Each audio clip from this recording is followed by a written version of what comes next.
Ako na lang. Ako na. Akin yan eh. Ay, hindi ko alam na sabihin ko. Mag-isip ko muna. Wait lang po.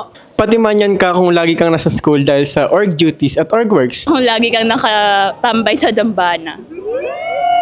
I'm a Fatimanian if I face all the obstacles and difficulties in my life successfully and achieve what I want in my life. Patimanyan ka kung mahilig ka magkape. Kung wala kang tulog tuwing exam, kasi yung mga Fatimanians po, they always strive to do well with their academics. Ito yung good side ko eh. Patimanyan ka kung palagi ka kumakain ng chicken rice, lalo na kung may puro buto. Patimanyan ka kung mabait ka. Patimanyan ka kung kinabahan ka sa macro. Kung may respeto ka sa isa't isa. Patimanyan ka kung kinakabahan ka sa reporting ng risk. If I dedicate myself towards my goal and work hard to achieve it. Patimanyan ka kung lagi kang naghihintay ng suspension.